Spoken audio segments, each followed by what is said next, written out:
भागलपुर के समीक्षा भवन में कृषि प्रौद्योगिकी प्रबंध अभिकरण के द्वारा चतुर्थ कृषि रोड मैप के सूत्रण हेतु किसानों के साथ जिला स्तर पर विचार विमर्श एवं उनके सुझाव की संकलन हेतु जिला स्तरीय कार्यशाला का आयोजन किया गया, जिसकी अध्यक्षता जिला पदाधिकारी सुब्रत सेन के द्वारा की गई। कार्यशाला में कृषि रोड मैप के तहत चलाए जा रहे योजनाओं का कितना लाभ किसानों को मिल रहा है, किस प्रकार की खेती करने से किसानों को लाभ मिलेगा, किसानों को क्या परेशानी आ रही है, इन सब बातों पर चर्चा की गई। किसानों के द्वारा दिए गए सुझाव को भी जिलाधिकारी ने सुना।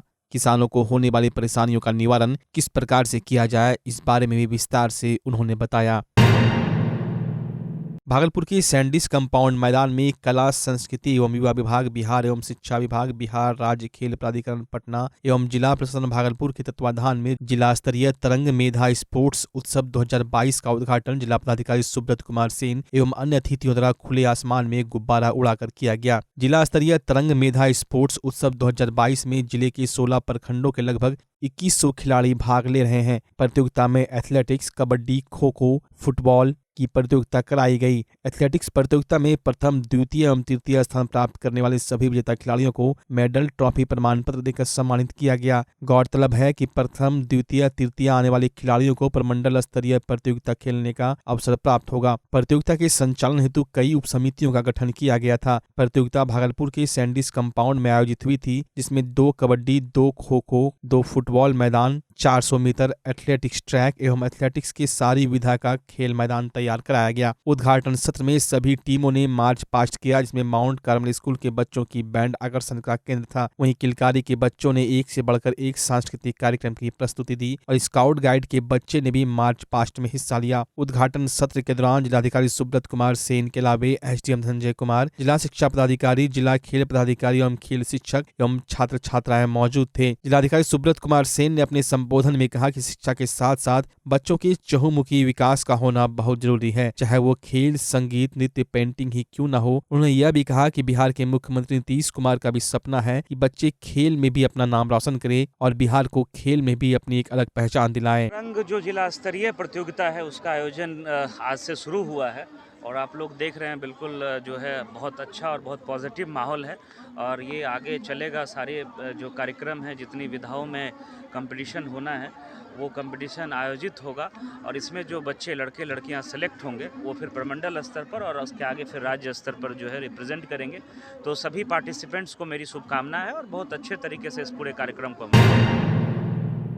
एक तरफ जहां कई जिलों में जहरीली शराब पीने से लोगों की मौत का सिलसिला जारी है, वहीं दूसरी ओर लोजपा पार्टी के प्रदेश उपाध्यक्ष अमर सिंह कुशवाहा ने मुख्यमंत्री नीतीश कुमार पर तीखा प्रहार करते हुए कहा कि बिहार के मुख्यमंत्री नीतीश कुमार से अब बिहार संभलने वाला नहीं है। वो बौखला गए हैं, वो काफी परेशान हो चुके हैं। उन्होंने यह भी कहा कि कहावत है, विनाश काले विपरीत बुद्धि, ठीक उसी तरह उनकी भी बुद्धि भ्रष्ट हो चुकी है। मुख्यमंत्री के विनाश का समय आ चुका है, इसलिए शराबबंदी कानून अब सफल होने वाला नहीं है। उन्होंने तीखी प्रतिक्रिया देते हुए कहा कि उन्हें मुख्यमंत्री की कुर्सी छोड़ देनी चाहिए। वहीं लोजपा के प्रदेश उपाध्यक्ष अमर सिंह कुशवाहा ने राष्ट्रपति से मुख्यमंत्री नीतीश कुमार को हटाकर बिहार में राष्ट्रपति शासन लागू किए जाने की मांग भी की है। देखिए, कहते हैं आवत काल विनाशय बुद्धि। ये मुख्यमंत्री जी का जो है विनाश का समय आ चुका है, इसलिए शराबबंदी कानून जो उन्होंने निरर्थक प्रयास कर रहे हैं, ये प्रयास उनका अब सफल होने वाला नहीं है। आज 40 लोग के मौत के जिम्मेवार आखिर कौन है? अब प्रयास करने का समय भी नहीं है। वो दो में से एक चीज़ करें कि कानून व्यवस्था को सुधार करें। कानून व्यवस्था जो उनका आए दिन एजेंट का काम कर रहे हैं उस पर वो रोकथाम ठीक से करें, नहीं तो इस पे मंथन करें कि शराबबंदी कानून कहाँ तक सही है। नहीं, देखिए क्या है ना, वो हंगामा करते हैं। होते हैं क्या कि अगर कोई बच्चे पढ़ने में तेज नहीं होते हैं और बच्चे अगर सही से नहीं होमवर्क करते हैं तो अपने गार्जियन के पास से झल्ला जाते हैं। आज विधानसभा के अंदर जो उनका झलझलाहट है, उनका झलझलाहट नहीं है, वो नाकामी चीख चीख के कह रही है कि मुख्यमंत्री नीतीश कुमार जी से प्रदेश नहीं संभल रहा है, राज नहीं संभल रहा है। वो खुद एक्सेप्ट कर रहे हैं कहीं ना कहीं कि हम मुख्यमंत्री के तौर पर अब नहीं रहना चाहते हैं, हम खुद दूसरे को देकर भागने के चक्कर में लगे हुए हैं।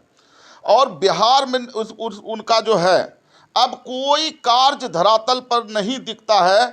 हम लोग माननीय राष्ट्रपति जी से, महामहिम से आग्रह करते हैं कि इनको कोई भी सूरत से जो है बिहार में राष्ट्रपति शासन लगावें, और ये बिहार इनसे नहीं संभल रहा है।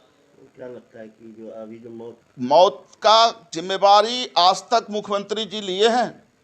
बहुत से मौतें ऐसी हुई, हमारे विधानसभा के अंदर भी मौतें ऐसी हुई जो कहते हैं कि उसके पदाधिकारी कहते हैं कि कोई जहर पी लिया, कोई ये सांप काट लिया, और उसको ढकने का काम कर रहे हैं। लेकिन कब तक ढकिएगा?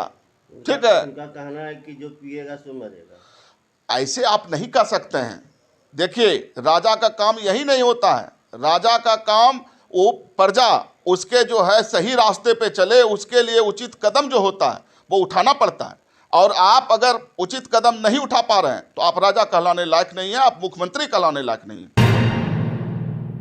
तिलका मांझी भागलपुर विश्वविद्यालय प्रशासन की उदासीनता के कारण स्नातकोत्तर वनस्पति विज्ञान विभाग की छात्र छात्राएं पिछले कई माह से परेशान हैं और विश्वविद्यालय का चक्कर काट रही हैं, लेकिन उनकी सुनने वाला कोई यहाँ नहीं है। दरअसल स्नातकोत्तर वनस्पति विज्ञान विभाग की पार्ट 2 का फॉर्म भरने का डेट विश्वविद्यालय के द्वारा 19 दिसंबर तक रखा गया है। वहीं छात्रों का कहना है कि पार्ट 1 की परीक्षा में इन्हें फेल कर दिया गया है, जिसके बाद ये लोग कुलपति से मिले थे, जिसके बाद कुलपति ने आश्वासन दिया था कि कॉपी की पुनः जांच कराई जाएगी और उसके बाद रिजल्ट बताया जाएगा। लेकिन आज तक छात्र छात्राओं को पूर्ण मूल्यांकन का रिजल्ट पता नहीं चला है। वहीं विभाग के द्वारा इन्हें पार्ट 2 का फॉर्म भरने की अनुमति नहीं दी जा रही है, जिसको लेकर छात्र छात्राएं लगातार विश्वविद्यालय का चक्कर काट रही हैं। विश्वविद्यालय में न तो कुलपति, प्रति कुलपति और न ही रजिस्ट्रार विश्वविद्यालय आ रहे हैं, जिस कारण छात्र छात्राएं परेशान हैं और इनका कहना है कि अगर कॉपी के पूर्ण मूल्यांकन की रिपोर्ट जल्द नहीं दी गई तो ये लोग फॉर्म नहीं भर सकेंगे और इनका साल बर्बाद हो जाएगा। अब देखने वाली बात है कि विश्वविद्यालय के पदाधिकारी इनकी समस्या का हल कब तक निकाल पाते हैं। हम लोग को सिर्फ फॉर्म भरने का डेट मिल जाए, फॉर्म भरने की अनुमति मिल जाए, बस और कुछ नहीं। क्यों नहीं मिला है फॉर्म भरने का अनुमति? फेल, यहाँ ऐसा कोई रूल रेगुलेशन नहीं है कि फेल वाले फॉर्म नहीं भर सकते हैं, लेकिन हमारे HOD सर बोल रहे हैं कि नहीं, फेल वाली जो है ना फॉर्म नहीं भर सकती है। किस ईयर में है, कहाँ है? PG बॉटनी से, हाँ। सेकेंड सेमेस्टर का। हाँ। क्या हुआ था फर्स्ट सेमेस्टर में हम लोग का जब एग्जाम हुआ था ना फर्स्ट सेमेस्टर का, तो उसमें 2 यूनिट से क्वेश्चन ही नहीं था, तो जिसके वजह से और 2 घंटे बाद हम लोग के HOD सर आते हैं, जहाँ पे हम लोग का सेंटर पड़ा था वहाँ पे आते हैं, फिर बोलते हैं कि क्वेश्चन लिखते हैं बोर्ड पे कि ये 2 यूनिट का, बोलते हैं कि ये सब क्वेश्चन 2 यूनिट में ऐड कर देने के लिए। तो ऐड करने के बाद तो बहुत सारा स्टूडेंट तो जो सब क्वेश्चन आया था वो सब तो लिख दिया था ना, जिसके वजह से हम लोग का जो है ना ये वो सब क्वेश्चन नहीं लिखने की वजह से हम लोग फेल कर गए। तो यहाँ पे हम लोग आए, VC सर से बात किया ना, तो VC सर बोले थे कि कॉपी रिचेक होगा, तो अभी तक कॉपी रिचेक नहीं हुआ। हम लोग का सेकेंड सेमेस्टर का फॉर्म भरने का डेट आ गया है। भागलपुर की पुलिस जिला नौगछिया में आगामी 18 दिसंबर को होने वाले नगर परिषद चुनाव को शांतिपूर्ण संपन्न कराए जाने को लेकर पुलिस महकमा ने कवायद तेज कर दी है, जिसको लेकर नौगछिया SDPO दिलीप कुमार के नेतृत्व में फ्लैग मार्च निकाला गया। फ्लैग मार्च नौगछिया थाना से होते हुए महाराज जी चौक, मक्खा तकिया स्टेशन रोड सहित नगर परिषद क्षेत्र में भ्रमण करते हुए पुनः नौगछिया थाना पहुंचकर संपन्न हुआ। SDPO दिलीप कुमार ने बताया कि शांतिपूर्ण मतदान के लिए लोगों को जागरूक किया जा रहा है। पब्लिक को अगर असामाजिक तत्व की जानकारी मिलती है तो इसकी सूचना पुलिस को दें। उन्होंने बताया कि नगर परिषद क्षेत्र के विभिन्न बूथों और बाजार में पुलिस की पर्याप्त व्यवस्था की गई है। SDPO ने कहा कि चुनाव आयोग के गाइडलाइन पर कार्य किया जा रहा है। उन्होंने कहा कि नगर परिषद में 28 वार्ड हैं, जिसमें सेक्टर बनाए जाएंगे। 4 बिल्डिंग पर एक सेक्टर बनाया जाएगा, जो नौगछिया SP के दिशा निर्देश पर कार्य करेगी। 18 तारीख को हमारे यहाँ नगर परिषद का इलेक्शन है, तो हम लोग मैसेज देना चाहते हैं लोगों को कि शांतिपूर्ण तरीके से मतदान करवाएंगे। कोई भी जो उपद्रवी तत्व होंगे या असामाजिक तत्व जो डिस्टर्ब करने का कोशिश कर रहे होंगे, तो उनको सतर्क हो जाने की आवश्यकता है कि पुलिस पूरी तरह से मुस्तैद है और हम लोग बहुत कड़ाई से जितने भी दिशा निर्देश दिए गए हैं उनका अनुपालन करवाएंगे। और आम पब्लिक जो शहरी हैं जो मतदान करना चाहते हैं वो फ्री होकर मतदान करें। उनको मतदान करवाने के लिए हम लोग हर तरह का जो है अरेंजमेंट किए हुए हैं और इसकी भी पर्याप्त व्यवस्था है। तो पुलिस अधीक्षक महोदय के निर्देशानुसार शहरी क्षेत्र में और जहां नगर परिषद का क्षेत्र है हर जगह जा करके हम लोग संदेश देने का काम करेंगे कि मतदान करने में मतदान में किसी तरह का बाधा नहीं होगा और किसी तरह का जो उपद्रवी तत्व हैं उनको उनके मंशा को हम लोग विफल कर देंगे। कितने सेक्टर में बटा गया है सर? सेक्टर तो 28 वार्ड है, तो सेक्टर है कि 4 बिल्डिंग पर एक सेक्टर बनाया गया है, उसके हिसाब से 8-9 सेक्टर बनेगा। वो एसपी साहब अपना अरेंजमेंट कर रहे हैं, अभी उनका आदेश हमको मिल जाएगा तो बता पाएंगे कि कितना सेक्टर है, बट 4 बिल्डिंग पर एक सेक्टर है। और जो चुनाव आयोग का गाइडलाइन है उसके अनुसार सभी बिल्डिंग पर उसके हिसाब से जो है फोर्स का डिप्लॉयमेंट किया गया है और हम लोग सारी क्षेत्र घूम करके ये क्या कितनी कंपनी आई है चुनाव को लेकर के? बाहरी कंपनी भागलपुर से आएगी, बाहरी कंपनी नहीं है। हमारे ज़िले में पर्याप्त फोर्स है, चूँकि एक ही जगह नगर परिषद का चुनाव है, तो हमारे यहाँ टोटल 30 बिल्डिंग है और 28 वार्ड है, तो बहुत ज़्यादा हेडक नहीं है, उतना फोर्स की ज़रूरत नहीं है। लेकिन जो गाइडलाइन है उसके हिसाब से जो हमारा बल उपलब्ध है या ऑफिसर उपलब्ध है उसके 50% को यूज़ किया जाएगा और जितना आवश्यकता होगा वो दूसरे ज़िले से मांग की गई है, तो उतना पर्याप्त मात्रा में हम लोग को बल मिल गया है। क्या आखिर लास्ट संदेश रहेगा जनता को? भय मुक्त होकर चुनाव करें और ज़्यादा से ज़्यादा चुनाव करें। पटेल स्मारक समिति भागलपुर के द्वारा लौह पुरुष सरदार वल्लभ भाई पटेल की पुण्यतिथि के मौके पर कचहरी स्थित पटेल चौक पर पुष्पांजलि सह विचार गोष्ठी का आयोजन किया गया। साथ ही इस कार्यक्रम में शिक्षा, स्वास्थ्य एवं अन्य क्षेत्र में विशिष्ट योगदान के लिए अंग क्षेत्र के नागरिकों को भी सम्मानित किया गया। विशेष सम्मान में भागलपुर शहर के कई क्षेत्रों में अग्रसर रहने वाले कमल जायसवाल को मनोज कुमार के द्वारा प्रतीक चिन्ह एवं पुष्पगुच्छ देकर सम्मानित किया गया। कार्यक्रम के दौरान सम्मानित अतिथि के रूप में रांची केंद्रीय विश्वविद्यालय के पूर्व कुलपति नंद कुमार यादव नंदू, तिलका मांझी भागलपुर विश्वविद्यालय के पूर्व कुलपति समेंद्र कुमार सिंह, उद्घाटन के अध्यक्ष डॉक्टर SP सिंह, संयोजक DP सिंह एवं आयोजक डॉक्टर मणिभूषण चौधरी मौजूद थे। संरक्षक के रूप में डॉक्टर अर्जुन कुमार सिंह और पूर्व न्यायाधीश विजय कुमार मंडल, समाजसेवी सुमन सिंह के अलावा शहर के दर्जनों गण्यमान्य लोग मौजूद थे। आज 15 दिसंबर सरदार वल्लभ भाई पटेल के शहादत दिवस, आज हम लोग यहाँ पे सरदार पटेल चौक पर भागलपुर में एकत्रित हुए हैं। मैं तमाम दर्शकों का, मैं तमाम इलेक्ट्रॉनिक एंड प्रिंट मीडिया का धन्यवाद करना चाहता हूँ, जिन्होंने इतने सशक्त रूप से इस कार्यक्रम को संचारित किया, आप लोगों तक पहुंचाया। सरदार वल्लभ भाई पटेल का व्यक्तित्व अपने आप में अद्भुत, और इस कार्यक्रम को हम लोग हर साल मनाते आ रहे हैं।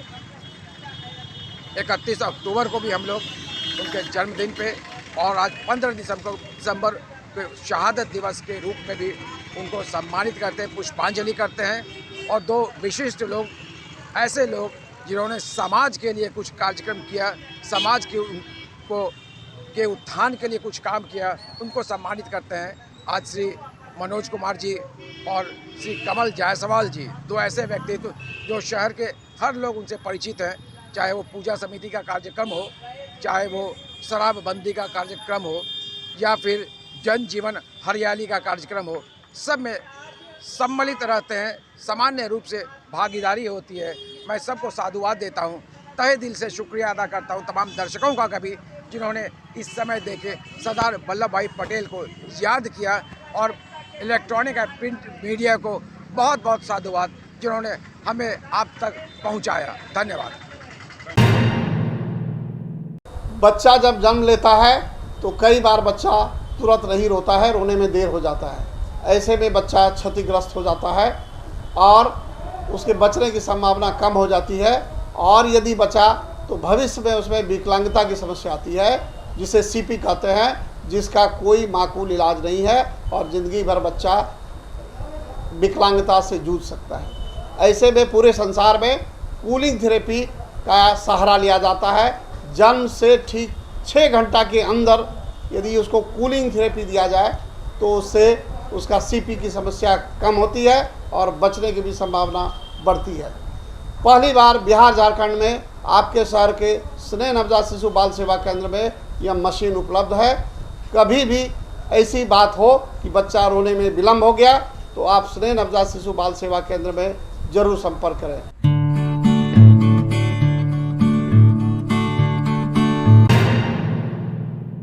एक्यूप्रेशर थेरेपी के लिए डॉक्टर सरोज ठाकुर को इंदौर में 12 दिसंबर को लाइफ टाइम अचीवमेंट अवार्ड से सम्मानित किया गया। यह सम्मान IUCN medicine alternative Colombo Sri Lanka के VC डॉक्टर मेहर मास्टर मूस ने दिया। कार्यक्रम में PhD के चेयरमैन सुधीर खेतावत भी शामिल थे। डॉक्टर सरोज ठाकुर के यह सम्मान मिलने से पूरे भागलपुर वासियों में खुशी की लहर है। उसी बाबत आज सम्मान समारोह कार्यक्रम के तहत भागलपुर के कई गणमान्य लोग एवं लोजपा रामविलास की प्रदेश उपाध्यक्ष अमर सिंह कुशवाहा ने डॉक्टर सरोज ठाकुर को पुष्पगुच्छ देकर सम्मानित किया। डॉक्टर सरोज ठाकुर ने अपनी वार्ता में लोगों से एक्यूप्रेशर थेरेपी से जुड़ने की बात कही। उन्होंने कहा कि स्कूल कॉलेज में भी इसकी पढ़ाई होनी चाहिए। साथ ही एक्यूप्रेशर से ठीक हुए मरीज रामाशीष सिंह ने बताया कि डॉक्टर सरोज ठाकुर के एक्यूप्रेशर थेरेपी के चलते मैं आज फिर से नई जिंदगी जी रहा हूँ। मेरे हाथ नहीं उठते थे, एक्यूप्रेशर थेरेपी से ही मैं अपने हाथों से अब अच्छी तरह से चीजों को उठा पा रहा हूँ। हाँ, ये बहुत हम सबों के लिए बहुत खास दिन है।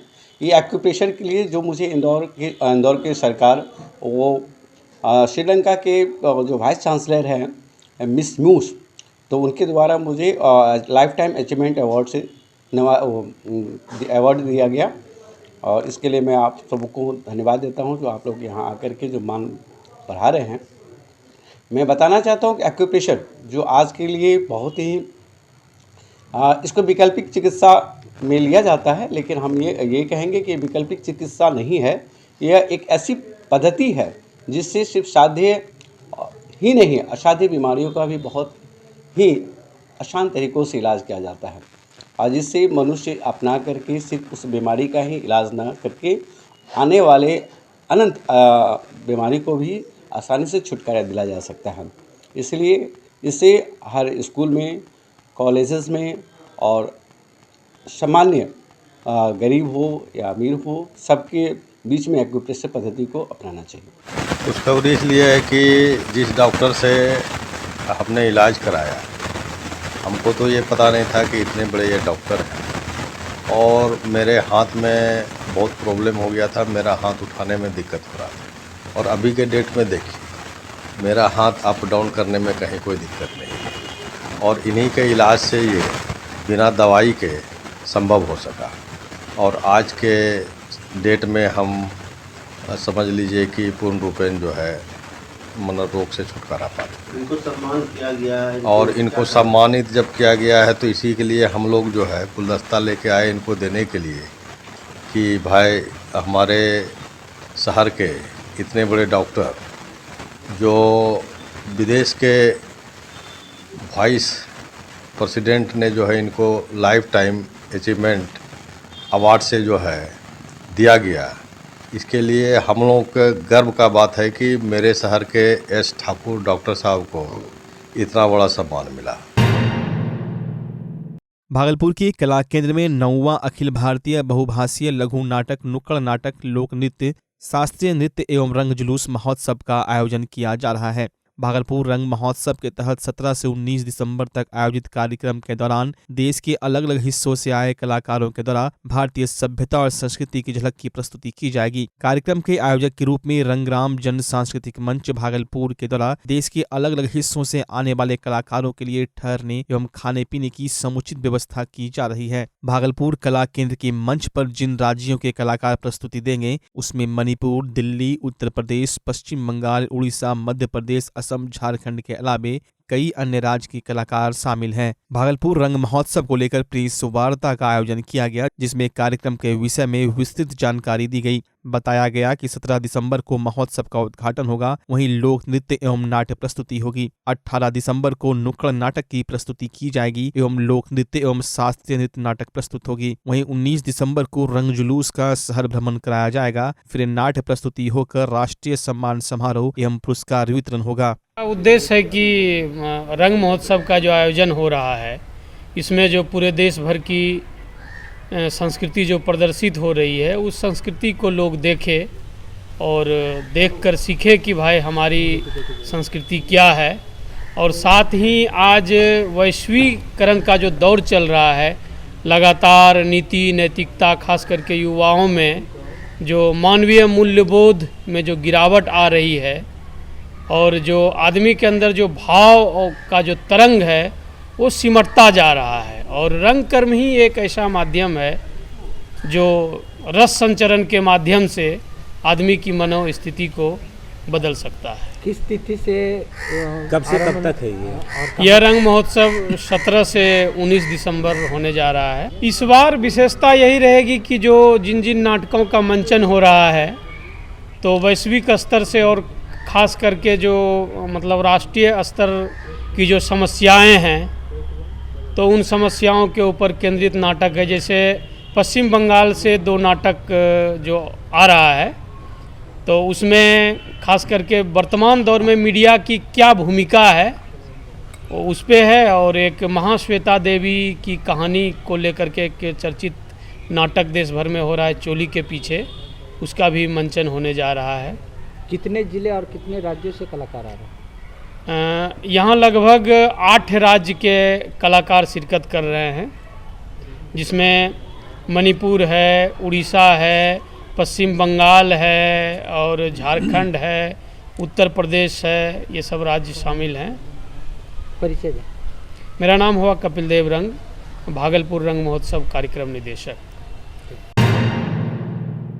भागलपुर के सैंडिस कंपाउंड में आज से शुरू हुए तरंग प्रतियोगिता स्थल के बाहर शारीरिक शिक्षा स्वास्थ्य अनुदेशक के पद पर कार्यरत शिक्षकों ने धरना दिया। इन लोगों का कहना है कि पिछले 7 माह से इन लोगों को वेतन नहीं मिला है, जिसके लिए पटना से भागलपुर तक सभी अधिकारियों और उप मुख्यमंत्री तक को इसके लिए ज्ञापन सौंपा गया था, लेकिन आज तक कोई कार्रवाई नहीं हुई। इन लोगों का कहना है कि इन लोगों ने राज्य स्तर पर परीक्षा पास कर नौकरी पाई है, इसके बाद भी सरकार के द्वारा अंशकालिक इन्हें कर दिया गया है। वहीं मात्र 8,000 रुपया ही इन्हें वेतन दिया जा रहा है। इन लोगों की मांग है कि इन लोगों को पूर्णकालिक नियुक्ति दी जाए और वेतन में भी बढ़ोतरी की जाए। इन लोगों का कहना है कि अगर ऐसा नहीं होता तो ये लोग भी बिहार में शराब बेचने का काम करेंगे, क्योंकि 8,000 रुपये में इनका गुजारा नहीं चलेगा। तो ग्रेजुएट होकर आखिर में क्या करेंगे? चाहे तो आत्मदाह करेंगे या फिर शराब बेचने का काम करेंगे। हम लोगों का मांग है कि हम लोग शारीरिक शिक्षा स्वास्थ्य अनुदेशक हैं और आज विगत 6-7 महीनों से हम लोगों का वेतन नहीं मिला है और सभी इसमें जितने भी अभ्यर्थी हैं सभी ग्रेजुएट हैं और बीपीएड किए हुए हैं। शारीरिक शिक्षा जो परीक्षा होती है स्टेट की, वो स्टेट क्वालिफाई हैं। उसके बाद भी सरकार ने जो हमारा वेतन निर्धारित किया है, बहुत ही शर्म की बात है कि केवल 8,000 निर्धारण हम लोगों का किया गया है, उसमें भी अंशकालिक हम लोगों को रख दिया गया है, जो कि सेम यही डिग्री लेकर के आज पुराने जो शिक्षक हैं उन्हें 40,000 वेतन मिल रहा है और आज हम वही डिग्री लेकर के आए हैं और हमें मात्र 8,000 वेतन दिया जा रहा है। उसमें भी 7 महीने से वेतन नहीं मिला है। हमारे बहुत सारे ऐसे साथी हैं जो कि घर से 100-200 किलोमीटर दूर स्कूल में जाकर के अपना काम कर रहे हैं, उनको पेट्रोल का खर्च नहीं हो पा रहा है, घर वो कैसे चलाएंगे?